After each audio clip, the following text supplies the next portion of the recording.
الحمد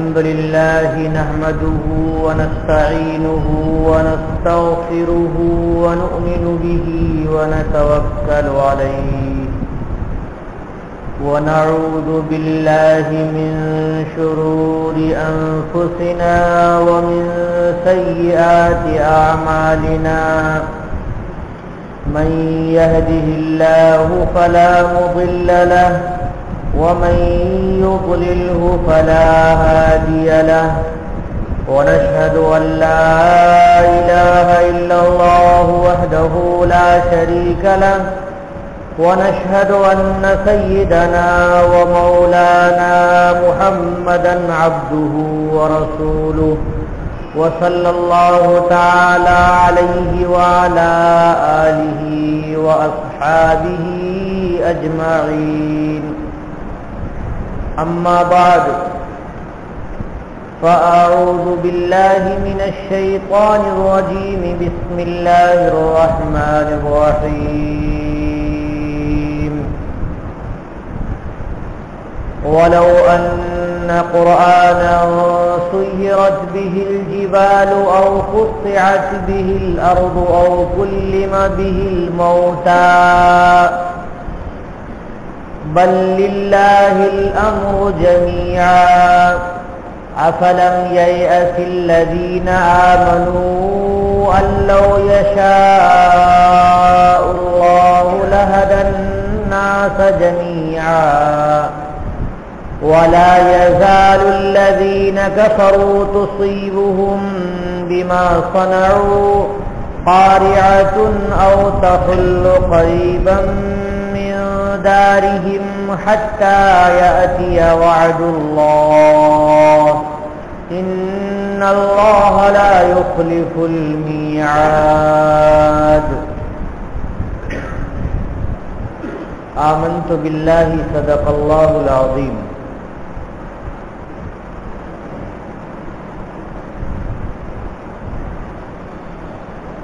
برادران گرامی قدر حاضرین مجلس،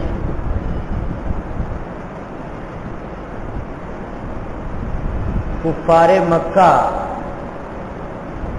رسول اللہ صلی اللہ علیہ وسلم سے مختلف قسم کی باتیں ویسے ہی جیسے من چلی باتیں ہوتی ہیں ویسی کہا کرتے تھے. حضور سے مختلف قسم کے معجزات کا وہ مطالبہ کیا کرتے تھے. ایک مرتبہ ابو جہل ابن ہشام اور عبداللہ ابن امیہ یہ دونوں خانہ کعبہ کے قریب بیٹھے تھے. ابو جہل نے عبداللہ بن امیہ کو بھیجا نبی کریم صلی اللہ علیہ وسلم کے پاس. کبھی کبھی استہزاء اور مذاق بھی آدمی بہت سنجیدہ انداز میں کرتا ہے، تو یہ کفار بھی حضور کے ستانے اور حضور کے استہزاء کے لیے ہر تدبیر کر لیتے تھے. چنانچہ نبی کریم صلی اللہ علیہ وسلم کے پاس جا کر کے بیٹھ کر کے کہا کہ آپ اپنے کو یہ کہتے ہیں کہ میں سارے انبیاء سے بڑا ہوں اور سارے نبیوں کے اخیر میں آیا ہوں، تو آپ سے پہلے تو کئی نبی گزر چکے ہیں اور انہوں نے مختلف قسم کے معجزات دکھائے ہیں، تو آپ بھی ان جیسے معجزات دکھائیے تو ہم سارے لوگ ایمان قبول کر لیں گے. آپ سے پہلے حضرت داؤد علیہ السلام نبی گزرے ہیں، تو پہاڑ بھی ان کے تابع تھا. جب وہ زبور پڑھتے تھے تو آواز بادگشت پہاڑوں سے آتی تھی اور پہاڑ بھی جھومتا تھا ان کی آواز پر. آپ سے پہلے حضرت سلیمان علیہ السلام گزرے ہیں کہ وہ سواری کرتے تھے ہواؤں کی، ہوا ان کے تابع تھی، جہاں چاہتے تھے وہاں چلے جاتے تھے۔ جیسے آج ہوائی جہاز ہے تو حضرت سلیمان علیہ السلام کا بھی تخت تھا اور وہ تخت ہواؤں میں تیرتا تھا۔ جیسے کشتی پانی میں تیرتی ہے ویسے ہی ہوا میں ان کا تخت چلتا تھا اور اس کی رفتار ایسی ہی ہوتی تھی کم و بیش جیسے آج کل ہوائی جہاز کی رفتار ہوتی۔ سارے گھر کے لوگ تخت پہ بیٹھ جاتے تھے اور ہوا لے کر کے ان کو بڑی تیز رفتاری سے منزل مقصود تک پہنچاتی تھی۔ آپ سے وہ کہتے تھے کہ آپ سے پہلے حضرت عیسیٰ علیہ السلام گزرے ہیں، ان کا معجزہ یہ تھا کہ قبر میں دفن مردے کو وہ اللہ کے نام سے کہتے تھے زندہ ہو جا، قم باذن اللہ، اللہ کے نام سے قبر سے کھڑے ہو جا، تو مردہ کھڑا ہو جاتا تھا اور باتیں کرنے لگتا تھا۔ تو آپ بھی اسی قسم کا معجزہ دکھائیے تو ہم لوگ سارے لوگ مسلمان ہو جائیں گے اور آپ کے ہاتھ پر بیعت کر لیں گے۔ انہوں نے کہا کہ حضرت داؤد علیہ السلام کے لیے پہاڑ مسخر کیا گیا تھا، تو آپ تو داؤد علیہ السلام سے بڑے ہیں، دیکھیے خانہ کعبہ کہاں پر ہے، پہاڑ بڑے بڑے پہاڑ ہیں اور بالکل نشیب میں نیچے خانہ کعبہ ہے۔ آج بھی دیکھیے تو بالکل نیچے جانا پڑتا ہے خانہ کعبہ کے طواف کے لیے۔ اور مکہ کی جو آبادی ہے پہاڑ دونوں طرف ہے اور لمبی سی آبادی ہے، تو آپ ایسا کیجئے کہ پہاڑوں کو ٹلا دیجئے، ہٹا دیجئے یہاں سے۔ جب پہاڑ ہٹ جائیں گے تو زمین برابر ہو جائے گی، کشادہ ہو جائے گی۔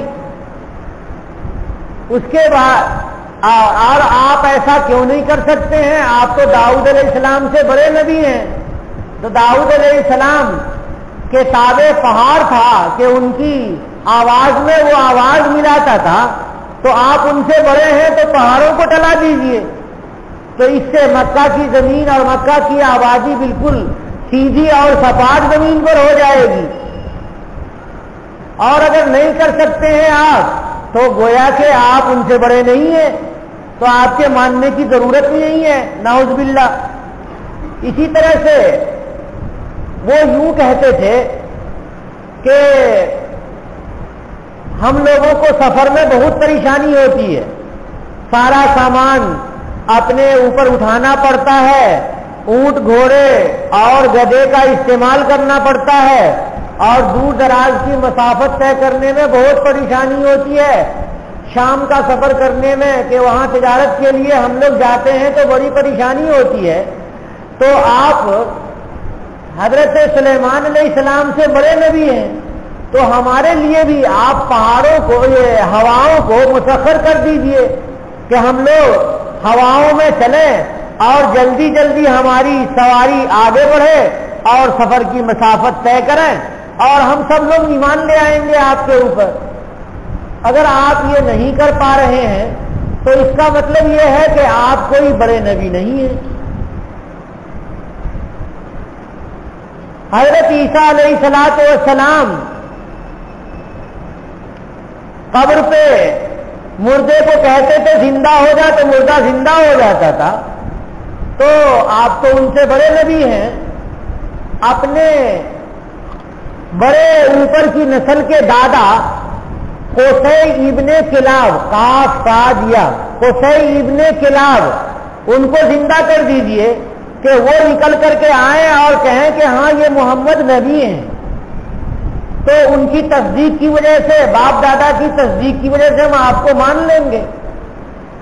اب وہ ایسی باتیں کرنے لگے کہ جیسے ایسا لگ رہا تھا کہ ان کا مطالبہ اگر پورا کر دیا جائے گا تو سارے لوگ ایمان قبول کر لیں گے۔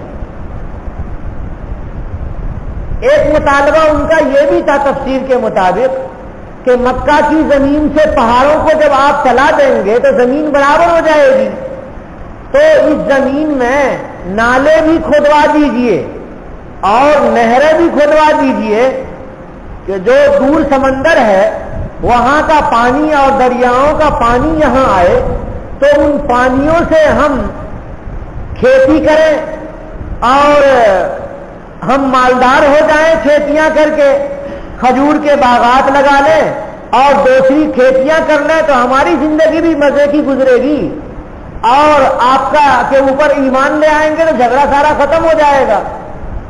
تو اس طرح کے مطالبے یہ اہل مکہ نبی کریم صلی اللہ علیہ وسلم کے سامنے پیش کر رہے تھے۔ یہ ابو جہل اور عبداللہ ابن امیہ یہ دونوں مل کے کرا رہے تھے، اور بھی دوسرے کفار بھی ان کے ساتھ تھے۔ صحابہ کرام نے جو بہت کمزور تھے، صحابہ کرام چند تعداد تھی ان کی اور بہت زیادہ ایمان کی وجہ سے ستائے جاتے تھے، تو صحابہ کرام نے بھی کہا یا رسول اللہ یہ سارے معجزات تو اللہ رب العالمین کے بس میں ہے، آپ اللہ سے دعا کیجئے یہ سب ہو جائے گا تو معاملہ ہی ختم ہو جائے گا، جھگڑے ختم ہو جائیں گے۔ آج بہت سے لوگ اسی قسم کے ہوتے ہیں، اسی مزاج کے۔ تو نبی کریم صلی اللہ علیہ وسلم کے پاس آئے اور صحابہ کرام نے اس طرح کی تمنائیں کی، تو اللہ رب العالمین نے یہ آیتیں نازل فرمائیں۔ ان آیتوں میں اللہ تبارک و تعالیٰ نے کہا کہ یہ جو کہتے ہیں کہ یہ معجزہ دکھاؤ، یہ معجزہ دکھاؤ، یہ معجزہ دکھاؤ، تو بنیادی طور پہ یہ سمجھنا چاہیے کہ معجزہ رب العالمین کے ہاتھ میں ہے، کسی نبی کے ہاتھ میں معجزہ نہیں ہے، اللہ تبارک و تعالیٰ کے ہاتھ میں ہے۔ نبی اپنی مرضی سے معجزہ نہیں دکھا سکتے ہیں، اللہ تبارک و تعالیٰ چاہیں گے تب دکھا سکتے ہیں۔ تو اگر آپ ان کا یہ عقیدہ ہے کہ آپ نبی ہیں، آپ معجزہ دکھائیے، تو یہ تو جادوگر جیسی بات ہو گئی کہ تم جادو جانتے ہو، چٹکی بجاتے ہوئے فلاں کام کر دو۔ تو یہ مطالبہ ان کا خیال یہ غلط ہے۔ اس کے بعد دوسری بات یہ ہے کہ اب تک جتنے انبیاء کرام کو اللہ تبارک و تعالیٰ نے بھیجا اور ان کے لوگوں نے معجزات کے مطالبے کیے، ان کے مخاطب نے معجزات کا مطالبہ کیا، تو ان کے مطالبے پورے بھی کیے گئے، تو آج تک کی تاریخ میں کسی نے ایمان قبول نہیں کیا۔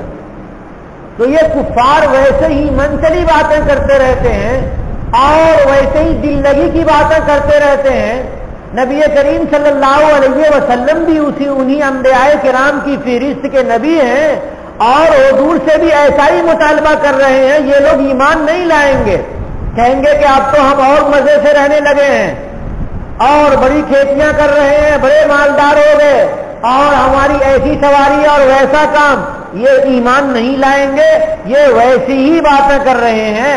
صحابہ کرام کو اللہ تبارک و تعالیٰ نے یہ کہا کہ تم سب جو یہ کہتے ہو کہ اللہ معجزہ دکھا دیں گے، ان کی مرضی کے مطابق تو یہ ایمان بھی لے آئیں گے، یہ کیا گارنٹی ہے کہ یہ ایمان لائیں گے؟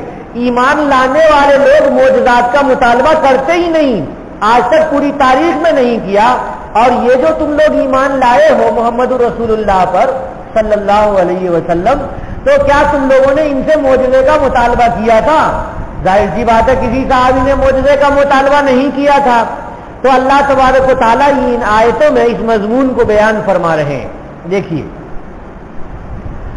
وَلَوْ أَنَّ قُرْآنًا سُيِّرَتْ بِهِ الْجِبَالُ أَوْ قُطِّعَتْ بِهِ الْأَرْضُ أَوْ كُلِّمَ بِهِ الْمَوْتَى بَلْ لِلَّهِ الْأَمْرُ جَمِيعًا۔ اگر قرآن یعنی یہ قرآن پاک یعنی اللہ تبارک و تعالیٰ کی وحی، اس کے ذریعے سے پہاڑ کو چلا دیا جائے، یعنی مکہ سے پہاڑ کو ڈھکیل کر کے دور کر دیا جائے اور مکہ کی زمین کو قابل کاشت اور برابر بنا دیا جائے، سیرت بہل جبال، کہ قرآن کے ذریعے سے اس کو پہاڑوں کو چلا دیا جائے، اور قطعت بہل ارض، یا اس کے ذریعے سے زمین کی مسافت طے کر دی جائے، جیسے سلیمان علیہ السلام زمین کی لمبی لمبی مسافت کو تھوڑے وقت میں طے کر لیتے تھے اور ہوا ان کے لیے مسخر تھی، ہوائی جہاز سے وہ چلتے تھے.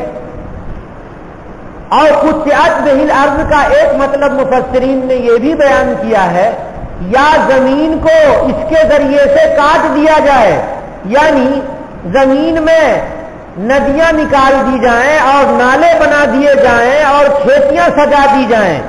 یہ زمین کے کاٹے بغیر نہیں ہو سکتی، تو زمین کو کاٹ دیا جائے، یعنی کھیتی کے لائق برابر زمین بنا کر کے اور ندی نالے ان کے لیے تیار کر دیے جائیں تاکہ پانی بھی آسانی سے ان میں زمین کی سینچائی کے لیے حاصل ہو جائے. اور قطعت بہ الارض، یا قرآن کے ذریعے سے زمین کو کاٹا جائے. اور کلم بہ الموتى، یا یہ کہ قرآن کے ذریعے سے مردوں سے بات کی جائے. قصی ابن کلاب جو نبی کریم صلی اللہ علیہ وسلم کے بہت اوپر کے دادا ہیں، تو ان کو زندہ کر دیا جائے اور وہ کہیں کہ یہ میرا پوتا میری نسل کا ہے اور یہ نبی آخر الزماں ہے. مفسرین کہتے ہیں یہاں پر لو کا جواب پوشیدہ ہے، لو شرط کے لیے ہے، جواب اس کا یہ ہے لما آمنو، پھر بھی یہ لوگ ایمان نہیں لائیں گے، یعنی ان کے معجزات اور ان کے مطالبے سارے مان لیے جائیں اور اللہ تبارک و تعالیٰ اپنی قدرت سے کر دیں لما آمنو، تب بھی یہ لوگ ایمان نہیں لائیں گے. اور یاد رکھنا چاہیے کہ سارے کام، ساری چیزیں رب العالمین کے لیے ہیں. اللہ تبارک و تعالیٰ ہی کے کنٹرول میں ساری چیزیں ہیں دنیا کی، کسی نبی کے کنٹرول میں اور قبضے میں نہیں ہے کہ اگر یہ مطالبہ کرتے ہیں کہ آپ ایسا کر دیجئے یہ سوچ کر کے کہ نبی کے بس میں ہے، ایسا نہیں ہے، ان کے بس اور ان کی قدرت میں نہیں ہے. معجزہ اللہ رب العالمین کی قدرت میں ہے، نبی تو معجزہ دکھانے کا ذریعہ ہوتے ہیں، ان کے ہاتھ سے اللہ تبارک و تعالیٰ معجزے کو ظاہر فرماتے ہیں. تو ساری چیزیں، ساری قدرت رب العالمین کے لیے ہے، اللہ تبارک و تعالیٰ کے لیے. اس کے بعد مسلمانوں سے اللہ تبارک و تعالیٰ صحابہ کرام سے مخاطب ہیں، کہتے ہیں افلم یأس الذین آمنوا. یہاں پر مفسرین نے یأس کا ترجمہ کیا ہے یعلم، افلم یعلم الذین آمنوا. یہ عام آدمی نہیں سمجھیں گے، علماء سمجھیں گے کہ اللہ تبارک و تعالیٰ یہاں پر یہ ارشاد فرما رہے ہیں کہ کیا مسلمان جانتے نہیں، یعنی جو صحابہ کرام کے دل کے اندر تمنا پیدا ہوئی تھی کہ کاش کے اللہ تبارک و تعالیٰ ایسا کر دیے ہوتے تو سارے اہل مکہ مسلمان ہو جاتے اور جھگڑے وغیرہ ختم ہو جاتے. تو اللہ تعالیٰ کہتے ہیں کیا جانتے نہیں ہیں وہ لوگ جو ایمان لے آئے محمد رسول اللہ پر، ان لو یشاء اللہ لہدی الناس جمیعا، اگر اللہ چاہیں تو سارے کے سارے لوگ ایمان لے آئیں. یعنی اللہ تبارک و تعالیٰ کی قدرت میں یہ بھی ہے کہ مجبور کر کے ایمان پہ انسان کو لے آ دیں اور مجبور کر کے سارے لوگوں سے سجدہ کروا لیں. جیسے اللہ تبارک و تعالیٰ نے فرشتے پیدا کیے ہیں کہ فرشتے کی صفت میں اللہ نے فرما برداری ڈال دی ہے، وہ نافرمانی نہیں کر سکتے ہیں، وہ ہمیشہ ہمیں تسبیح میں، رکوع میں، سجدے میں، نماز میں اور بیت المعمور کے طواف میں اور اللہ تبارک و تعالیٰ کی فرما برداری میں لگے ہوئے ہیں، وہ نافرمانی نہیں کر سکتے. تو اللہ تبارک و تعالیٰ اگر چاہیں تو انسانوں کو بھی فرشتہ جیسا بنا دیں، لیکن اللہ تبارک و تعالیٰ نے انسان کو امتحان میں مبتلا کیا کہ یہ انسان یہ راہ حق کو قبول کرتا ہے یا راہ حق کو قبول نہیں کرتا ہے. تو رب العالمین کا مقصد ہی فوت ہو جائے گا انسان کے پیدا کرنے کا. اللہ کے ہاتھ میں تو صرف اہل مکہ نہیں، سارے لوگ ایمان لے آئے، سب اللہ کی قدرت میں ہے. کہہ رہے ہیں کہ اللہ یشاء اللہ لہدی الناس جمیعا، کہ اگر اللہ چاہے تو سارے کے سارے لوگ ایمان لے آئے. یہ جو اہل مکہ ہیں یہ ایمان نہیں لائیں گے. کیوں؟ کہ رب العالمین نے قدرت میں لکھ رکھا ہے کہ یہ ایمان قبول نہیں کریں گے. کیوں کہ ان کی طبیعت میں پیچیدگی ہے اور ان کی طبیعت میں اعراض ہے رب العالمین سے، رب العالمین کی آیتوں سے اور اللہ کے بھیجے ہوئے آخری پیغمبر سے، اس لیے یہ ایمان نہیں قبول کریں گے۔ اگر تم سمجھتے ہو کہ یہ معجزات سامنے آ جائیں اور یہ ایمان قبول کر لیں، ایسی تاریخ نہیں رہی ہے کہ کسی نے مطالبہ کیا ہو معجزے کا اور مطالبہ ان کا پورا کر دیا گیا اور پھر وہ ایمان قبول کر لیں، ایسا نہیں ہوا۔ وَلَا يَزَالُ الَّذِينَ كَفَرُوا تُصِيبُهُم بِمَا صَنَعُوا قَارِعَةٌ أَوْ تَحُلُّ قَرِيبًا مِّن دَارِهِمْ حَتَّى يَأْتِيَ وَعْدُ اللَّهِ۔ برابر وہ لوگ جنہوں نے کفر کیا، انہیں مصیبت پہنچے گی ان کے کرتوت کی وجہ سے، یعنی جو لوگ گناہ کرتے ہیں اور کفر کرتے ہیں اور اللہ تبارک و تعالیٰ کے لائے ہوئے بھیجے ہوئے نبی کی بات نہیں مان رہے ہیں، قرآن پاک کی آیتوں کو نہیں مان رہے ہیں، تو ان پر مصیبت آتی رہے گی ان کے کرتوتوں کی وجہ سے۔ زمین پر جو اللہ کے نظام میں زمین پر جو فساد آتا ہے، زلزلہ آ جاتا ہے، یہ بھی انسان کے گناہوں کی وجہ سے۔ زمین پر جو وبائی امراض آتے ہیں، یہ بھی انسانوں کے گناہوں کی وجہ سے۔ اور زمین پر جو سیلاب آ جاتا ہے یا کوئی اور پریشانی پیدا ہوتی ہے، وہ انسانوں کے کرتوت کی وجہ سے۔ تو اللہ تعالیٰ کہہ رہے ہیں کہ یہ اہل مکہ کے اوپر بھی جو سزائیں آ جاتی ہیں، یہ بھی ان کے کرتوت کی وجہ سے۔ اللہ کے نبی صلی اللہ علیہ وسلم کو اہل مکہ نے نکال دیا اور حضور نکل کر کے مدینہ پاک چلے گئے، تو اہل مکہ قحط سالی میں مبتلا ہو گئے، آسمان سے بارش برسنا بند ہو گئی۔ رب رحمت للعالمین جب نکل گئے تو اللہ کی رحمت بھی ناراض ہو گئی اور ان کے لیے بارش نہیں اترتی تھی۔ بارش کے نہ ہونے کی وجہ سے کوئی کھیتی ان کی نہیں ہوتی تھی، کھجور وغیرہ کی کسی طرح کی کوئی کھیتی نہیں ہوتی تھی، تو سب مرنے کے قریب ہو گئے تھے۔ یہاں تک معاملہ ہو گیا تھا کہ یہ لوگ درخت کے چھلکے چھیل کر کے اور انہیں چباتے تھے، یہ ہڈیاں کہیں مل جاتی تھی، چمڑے کہیں مل جاتے تھے تو ان کو یہ لوگ کھاتے تھے اور چاٹتے تھے۔ ایسی خطرناک قسم کی نوبت آ گئی تھی۔ سورۃ الدخان میں اللہ تبارک و تعالیٰ نے اس مضمون کو تفصیل سے بیان فرمایا ہے کہ اہل مکہ کے اندر کھڑے ہونے کی طاقت نہیں رہتی تھی، جب وہ کھڑے ہوتے تھے تو آنکھوں کے سامنے اندھیرا چھا جاتا تھا۔ اسی اندھیرے پن کو سورۃ الدخان میں اللہ نے بیان کیا ہے۔ دخان کے معنی دھواں، سامنے دھواں نظر آتا تھا۔ تو پھر اہل مکہ نے اپنے نمائندہ ابو سفیان کو مدینہ پاک بھیجا اور جا کر کے اس نے حضور سے درخواست کی کہ آپ کے خاندان کے لوگ مکہ میں بھوکے مر رہے ہیں اور قحط سالی میں مبتلا ہو گئے ہیں، ان کے لیے دعا کر دیجیے۔ رسول اللہ صلی اللہ علیہ وسلم کے وہاں سے ہٹتے ہی مصیبتیں ان کے اوپر آ گئی تھی۔ تو اللہ کہہ رہے ہیں کہ یہ کافروں پر جو مصیبت آتی ہے یہ بھی ان کے کرتوت کی وجہ سے ان کے اوپر مصیبت آتی ہے۔ اور تحل قریبا من دارہم، یا یہ کہ یہ مصیبت حائل ہوتی ہے ان کے گھر کے قریب، ان کے گھر کے قریب مصیبت۔ وہ کون سی مصیبت ہے؟ وہ صلح حدیبیہ ہے کہ صحابہ کرام کی ایک بڑی تعداد وہاں پر پہنچی تھی اور ان کے لیے ایک خطرے کی گھنٹی سی ہو گئی تھی۔ پھر اس کے بعد صلح ہوئی، جیسا کہ میں نے 4 سال پہلے آپ کے سامنے بیان کیا تھا، اور پھر کبھی موقع ملے گا تو تفصیل سے میں آپ کے سامنے اس مضمون کو رکھوں گا، صلح حدیبیہ کے مضمون کو۔ حتی یاتی وعد اللہ، یہاں تک کہ اللہ رب العالمین کا وعدہ آ گیا۔ اللہ رب العالمین کا وعدہ یعنی اسلام کو بلند کرنے کا رب العالمین کا وعدہ یہ پورا ہوا۔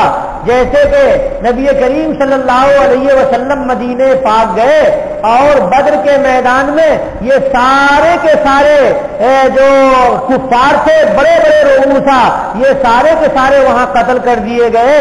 اللہ تبارک و تعالیٰ کا وعدہ تھا کہ اسلام بلند ہوگا اور مسلمان بلند ہوں گے، باعزت ہوں گے، تو اللہ تبارک و تعالیٰ نے مسلمانوں کو عزت عطا فرما دی۔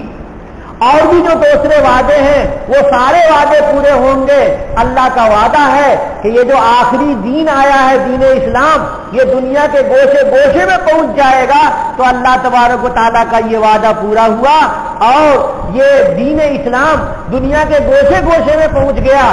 شاید ہی آج دنیا کی کوئی جگہ ایسی باقی ہوگی جہاں اسلام نہ پہنچا ہو، لیکن ماننے والے اسلام کے تھوڑے ہیں۔ سارے لوگ اسلام کو نہیں مانتے۔ کیوں نہیں مانتے ہیں؟ وہ اس لیے کہ ان کے دل سخت ہو گئے ہیں، وہ اللہ رب العالمین کی طرف متوجہ نہیں ہو رہے۔ ان اللہ لا یخلف المیعاد، اللہ رب العالمین متعینہ وقت کے خلاف نہیں کرتے، یعنی اللہ تبارک و تعالیٰ کا جو وعدہ جس وقت میں آنے کا ہوتا ہے وہ آ کر کے رہتا ہے۔ کفار مکہ کہتے تھے کہ آپ کہتے ہیں کہ اگر ہم آپ کو نہیں مانیں گے تو اللہ کا عذاب آ جائے گا، تو عذاب بھیج دیجیے، آ جائے گا عذاب۔ تو اللہ تعالیٰ کہہ رہے ہیں کہ نہیں، اللہ نے وقت متعین کر رکھا ہے کہ تمہیں مہلت دے رہے ہیں اللہ تعالیٰ، اس متعین وقت میں ہی عذاب آئے گا۔ اس متعین وقت سے چل کر کے پہلے آ جائے، یہ اللہ کی رحمت کے خلاف ہے۔ عذاب کا رکنا، عذاب کا اپنے دیر سے آنا، یہ بھی رب العالمین کی رحمت ہے۔ جب اللہ تبارک و تعالیٰ کی رحمت ہے اور تمہیں موقع ہے توبہ کرنے کا، ایمان لانے کا اور سوچنے کا، قرآن کے قریب ہونے کا اور محمد رسول اللہ صلی اللہ علیہ وسلم کے ہاتھ پر ایمان کے قبول ہونے کا، تو تمہیں قبول کر لینا چاہیے ایمان کو، اور اس موقع کو غنیمت جاننا چاہیے، اور تم یہ نہ چاہو کہ جلدی سے عذاب آ جائے۔ عذاب اگر آ جائے گا تو اس کے بعد توبہ کا موقع تمہارے پاس نہیں رہے گا۔ وآخر دعوانا الحمدللہ رب العالمین۔